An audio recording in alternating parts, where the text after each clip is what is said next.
Have you ever sat in a room that used to be full of life, filled with laughter, warm chatter, the clink of coffee cups, and realized how quiet it is now? Not just the kind of quiet that comes with a peaceful afternoon nap, but that deep, hollow silence that makes your chest ache a little. If that sounds familiar, you're not alone. And more importantly, you're not broken. It's something many of us face as we grow older. Life in all its beauty and chaos moves forward. Children grow up and build lives of their own, friends move or pass away, and routines that once revolved around shared moments become echoes of what used to be. But here's the truth. Just because things change doesn't mean we have to feel invisible, or worse, forgotten. Let's talk honestly. Being 80, or even 70, or anywhere around there, it isn't about giving up on life. It's not about fading into the background. It's a chapter that deserves to be lived fully, with meaning, depth, and yes, joy. But when the people who once filled your world begin to disappear, what do you do with all that space? Today, we're going to explore that. Not through a checklist or a lecture, but just a real conversation. One that acknowledges how tough it can be, how normal it is to feel lost at times, and what small, genuine steps you can take to feel less alone and more alive. Because here's something no one tells you when you get older. The world may get quieter, but that doesn't mean your life has to lose its music. Let's begin with something simple but powerful. Connection. Not the kind you had in your 20s, going out every weekend or juggling a dozen acquaintances. I'm talking about meaningful connection.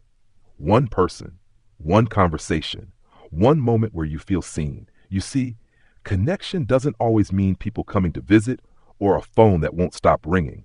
It could be a 5-minute chat with the cashier who always remembers your name.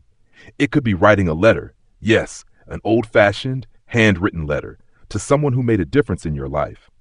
Sometimes, just the act of reaching out, even if it's not returned right away, reminds you that you still have something to give. And let's not forget, technology isn't just for the young. You'd be amazed how many folks in their 70s and 80s are using video calls to check in with grandkids or even making new friends in online communities. It might feel intimidating at first, but that first step, that's where the magic begins. You don't need to be a tech genius. All you need is curiosity and maybe a little patience, but connection starts inside too. Loneliness isn't always about who's around you. Sometimes it's about how you see yourself. I want to ask you something, and be honest with yourself here. When was the last time you looked in the mirror and smiled at the person you saw? Not because of how you looked, but because of everything that person has survived. Everything you've built, learned, loved, and lost. That's a life worth honoring. Now, maybe you're thinking, well, that's all fine and good, but what am I supposed to do all day? That's where purpose steps in. You might not be running marathons or managing a company, but purpose isn't about productivity. It's about intention. It's about waking up with something to look forward to. Think about what used to make your eyes light up. Was it gardening, reading, cooking? Maybe it was storytelling or woodworking or taking long walks just to notice how the seasons change. Those things still exist. And you know what's even better? Sharing them. Maybe you start a small garden and give a few tomatoes to your neighbor. Maybe you bake a cake and leave a slice for the delivery driver who always smiles. Purpose comes in small packages. It doesn't need a title or a schedule. It just needs you. And speaking of purpose, have you ever considered telling your story? Not to be published in a book, though it could be. I mean, just sitting down and recording it, piece by piece, writing it, speaking it, sharing your memories, your lessons, your moments of joy and heartbreak. Because the truth is, your life is full of chapters that someone else might desperately need to hear. You might be surprised how healing that is. When you give your memories a voice, it's like shining a light in the dark corners of your own story. It reminds you that none of it was wasted. Every moment mattered, still matters. And let's talk about something a little tougher, grief. Because being alone at 80 often means you've said goodbye too many times. To friends, to siblings, maybe even to a spouse. That grief doesn't just go away, but it also doesn't mean you stop living. Carrying their memory forward in the way you live your life can be one of the most powerful honors you give them. Sometimes lighting a candle, rereading an old letter, listening to a song you used to share. That's not just remembering, it's keeping love alive.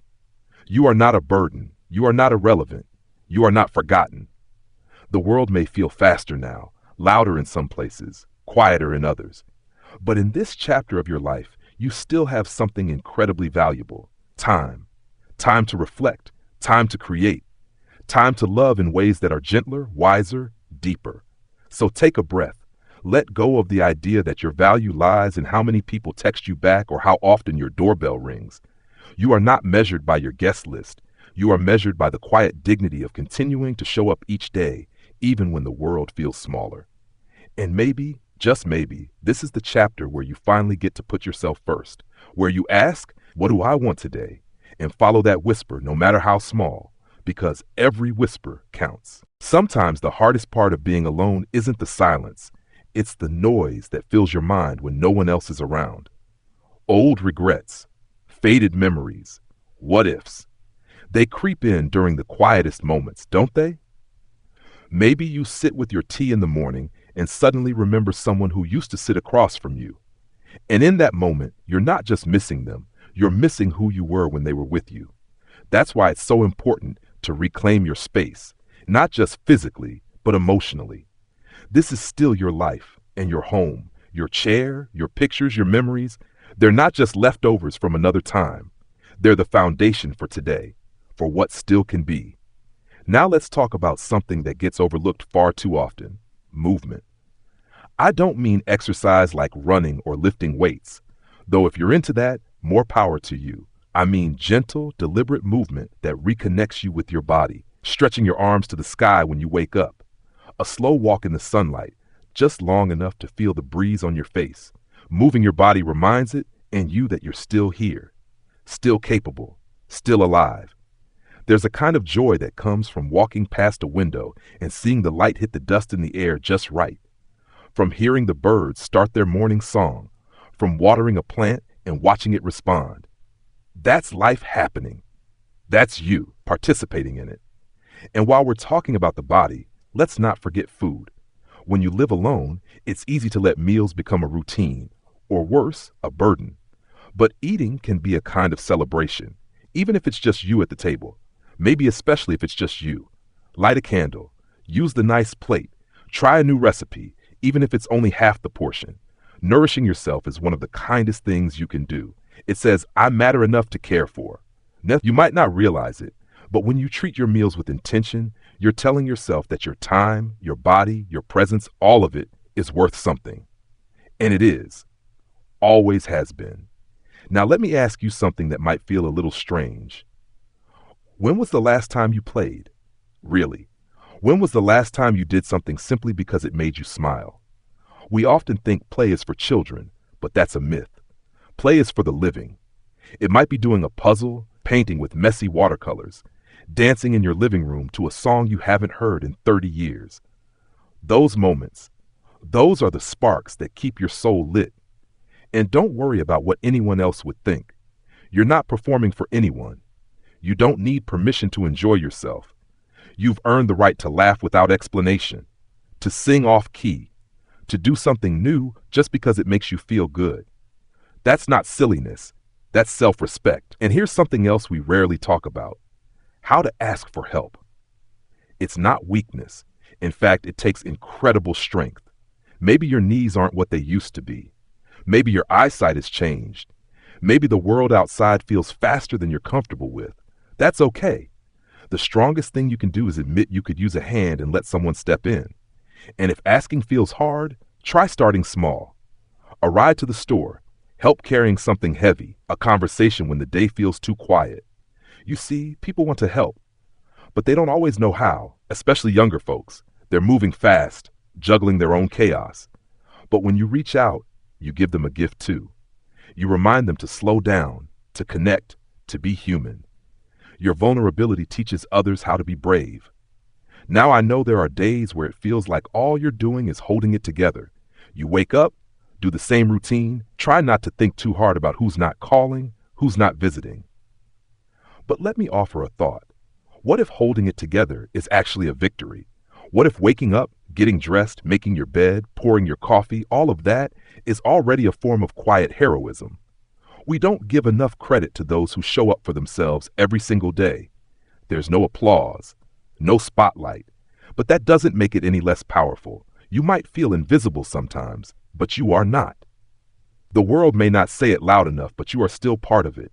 And not just as a memory keeper or a wise elder or someone who used to. You're here now. You're still learning, still growing, still choosing. That's something to be proud of. So if today you feel lonely, let that be okay. Loneliness isn't failure, it's just a signal. A signal that you have more love to give and more life to share. Don't ignore it, don't bury it. Listen to it. Let it lead you gently toward the next small step. A phone call, a walk, a moment of reflection, a piece of music, a prayer. Every one of those is a bridge from where you are to where you could be tomorrow. You may be alone sometimes, but you are not finished. You are not just a collection of years. You are a collection of moments. Moments still unfolding, still possible, still yours. You know, it's easy to believe that the most important parts of your life are behind you. The big moments, the weddings, the family dinners, the laughter-filled birthdays, the noisy holidays. And yes, those were beautiful. But here's the thing they don't tell you. The small moments now can be just as meaningful if you let them be. Like the way the light comes through your window in the afternoon, or how the sound of the kettle boiling reminds you to pause and just be present. The way your old sweater still fits just right on a chilly morning. These moments, quiet, unnoticed by the world, are yours. They carry a kind of magic the younger version of you might have overlooked. And maybe that's the gift of growing older. You begin to see what really matters. You begin to understand that presence is more important than performance. That stillness isn't emptiness, it's peace, waiting to be heard. But sometimes, stillness is also a little scary. Because when it's just you in the quiet, you might start wondering, who am I now? Not someone's parent, not someone's spouse, not someone's coworker or neighbor or ride to school or Sunday roast maker, just you. That question, who am I now, can feel like a heavy one, but it's also a doorway, because you get to decide. Maybe you're the version of yourself who starts painting again, or who takes walks to talk to the birds. Maybe you're the version who finally writes that little memoir, not for the world, but for yourself. Maybe you're the version who spends time each morning with a hand over your heart, whispering, "Thank you. I'm still here." You don't have to rush. There's no timeline. But the truth is, this chapter of your life is just as worthy as the rest. In fact, maybe more so, because you've lived enough to understand its value. And if you've ever thought, what's the point now? Let me say this clearly. The point is you, your joy, your healing, your time, your breath, your soul. That's the point. Maybe the world doesn't always show up for the elderly the way it should. Maybe you feel forgotten by a society that moves too fast and looks right past silver hair and slower steps. But I see you, and more importantly, you can choose to see you. You've already done so much, raised families, built homes, overcame hardships, adapted to changes no generation before you ever faced. Think about that. You've seen a world transform, technologies, politics, cultures, families, and you're still standing. You are a walking, breathing archive of stories and wisdom, and yet your story isn't over, so let it unfold. Let yourself be surprised again. Let yourself be moved again. Let yourself cry when something touches you deeply, and laugh when something unexpected makes your shoulders shake with joy. Let yourself fall in love again, with nature, with music, with quiet mornings, with yourself. If the phone doesn't ring, call someone. If the room feels too still, fill it with music. If the day feels long, break it into moments. Take your tea slowly. Write something down. Say something kind to a stranger. Every little act adds light. And if the grief gets heavy, let it. Sit with it like an old friend. It won't break you. It's only proof that you've loved deeply. That you've had something worth missing. You don't need a crowd to feel whole. You need meaning. You need kindness, especially from yourself. You need reminders that even in a world that moves fast, there is a soft strength in stillness, in presence, in being here now. So here's what I hope for you. I hope you know that being alone doesn't mean being unloved, that silence can be sacred, that your life, yes, this very moment, still holds purpose. Whether it's smiling at the delivery guy, sending a letter, praying quietly, tending your garden, sharing your story, Your presence matters. And if you're watching this and thinking, but I don't know where to start, just start where you are. Breathe. Listen to your heart. Let it whisper what it needs. You are still becoming, still creating, still loving, still here. And that, my friend, is something extraordinary. If you felt seen today, I'm glad. If you felt comforted, that's a gift. And if this reminded you of your strength, then hold on to that. You are enough. You are loved. And your presence in this world still ripples out in ways you may never fully see. So if no one's told you today, you are valued, you are not forgotten, and you are never truly alone. Take care of yourself. Speak gently to your heart. Let the days unfold slowly. And when you're ready, go out and find even one small moment of light. It's always there, waiting for you to notice. And if this video touched your heart in any way, share your thoughts in the comments. Let us hear your voice. Like the video if it meant something to you, and subscribe to stay connected with others walking this same journey. You are part of a community here. You belong. Here's to living your best life at any age.